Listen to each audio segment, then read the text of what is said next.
Hey, what's up, you guys?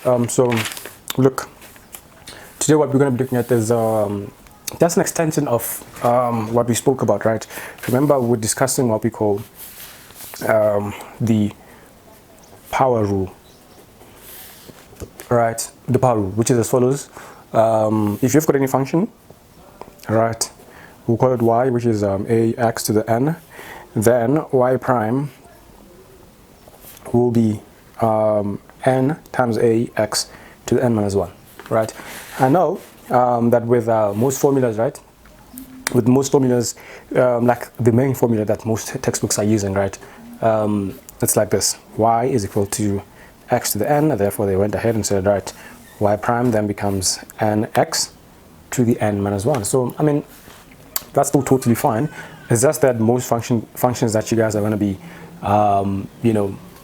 deriving, you're going to have an a. So with this one, the assumption is that the a is 1, of which it won't always be the case, right? But definitely this one will always be the case. So but there's a coefficient of x to the n other than 1, right?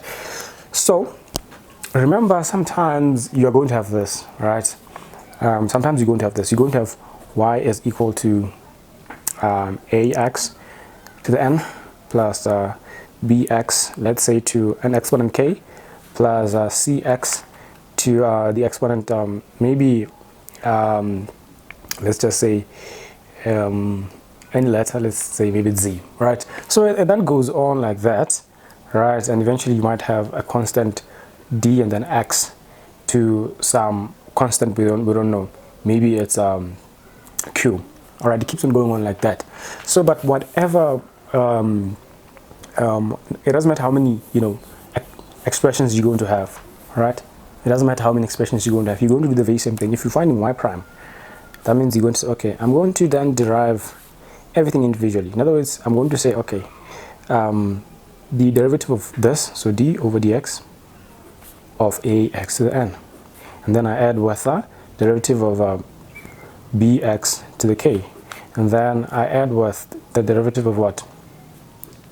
X to the z, right?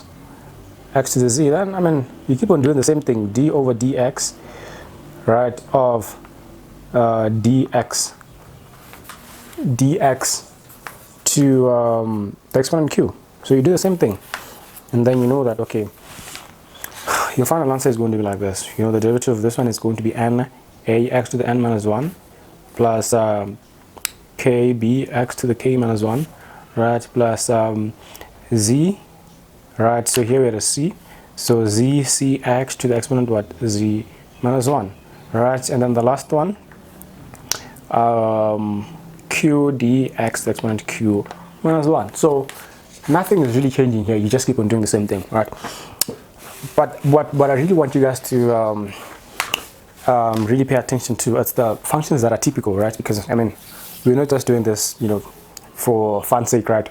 So normally the functions that are given, the likes of g of x is equals to x cubed plus 8x squared minus 3x plus 2, and you're asked to find g prime of x, right?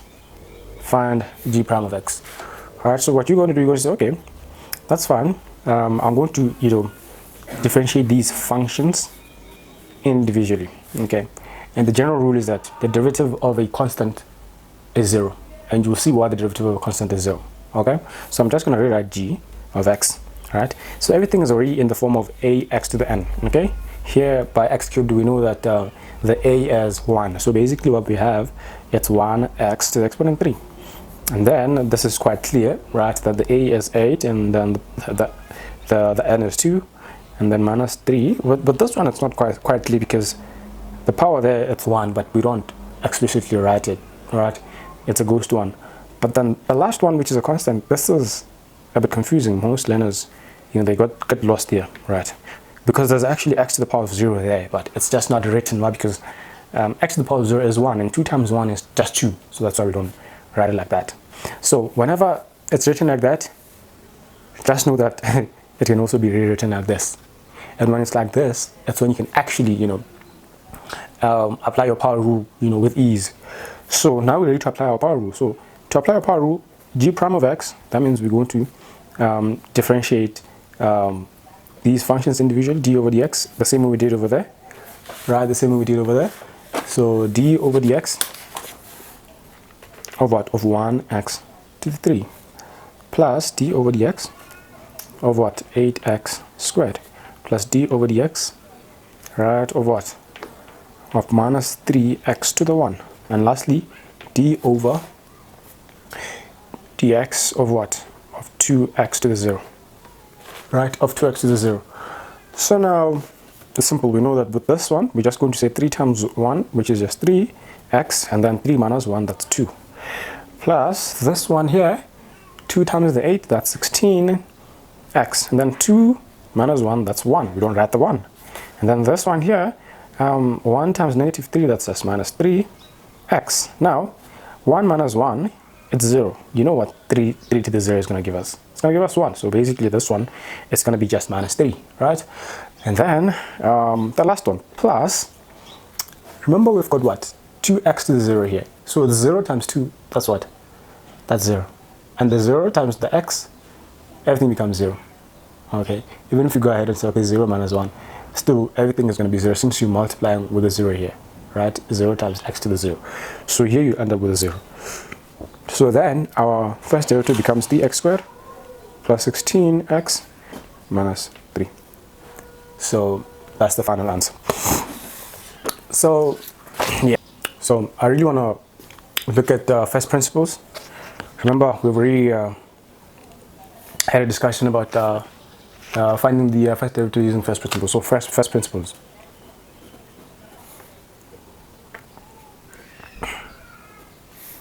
So look, with first principles, the truth is that they never really bring questions that are complicated, but we're just going to cover them, you know. That's so like for enrichment, you know what I'm saying. So let's suppose that you're given a function f of x is equals to 1 over x, right? And you're asked to find the first derivative using first principles. I mean, you know that using a power rule, f of x is the same as x to the negative 1, and f prime of x becomes negative x to the negative 2, right? So basically this is minus 1 over x squared. So this is exactly what we need to get when we're finding our derivative using first principles, right? So whenever they say first principle, you know, okay, I need to use this formula to find the derivative. So the limit when h approaches infinity of f of x plus h minus f of x all over h. This is the formula that you need to use. So the limit when h approaches 0, f of x plus h simply means that in place of x, we put x plus h. So 1 over x plus h minus 1 over x divided by what? By h. So now we need to simplify, and obviously in the numerator we need to find the LCD, right, lowest common denominator. So the limit when h approaches 0. So yeah, this one we're just going to multiply it with x over x. So it's 1 over x plus h times x over x minus 1 over x times x plus h over x plus h. Right, and now look, still divided by the h. So limit when h approaches 0. So now we've got what? We've got x over x into x plus h minus x plus h over what? X into x plus h. This is what we have. So this is divided by what? By the h, this h over there. And then now, what do we have? Limit when h approaches 0. Okay, when h approaches 0. Now we need to, obviously, you can see that the denominators are the same, so you can operate in the numerator. And basically what's going to happen is that we're going to say x minus x, right? The x's are going to cancel, so we're just going to be left with minus h. So minus h over what? X into x plus h. And the division sign, obviously we can change it into multiplication, and then the h becomes 1 over h. If initially it was 1 over h, then it would become h over 1. But here it's currently h over 1. So that's why it became 1 over h. Right, and then, the h and the h, they're going to cancel. But this is not negative h. So when it cancels with that one, the negative 1 is going to remain. So we've got the limit when h approaches 0. So we've got negative 1 over x into x plus h. But if you check, we are now ready to substitute our 0 in place of the h. Why? Because you can see that we're not going to have a 0 in the denominator if we substitute our 0 in place of the h. Right, because that's the main aim here, to ensure that you're not dividing by 0. So now we're going to have minus 1 divided by x into x plus 0, which becomes what? Minus 1 over x squared, which is the same as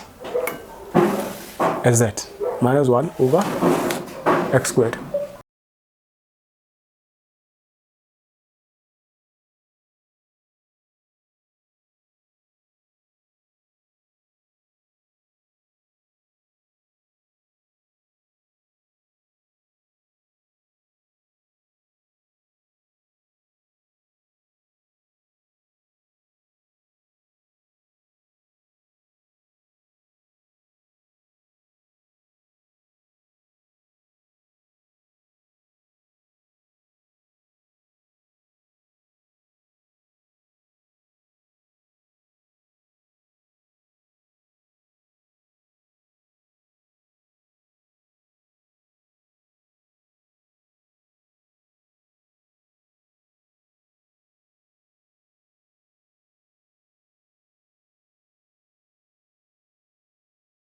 Problem done.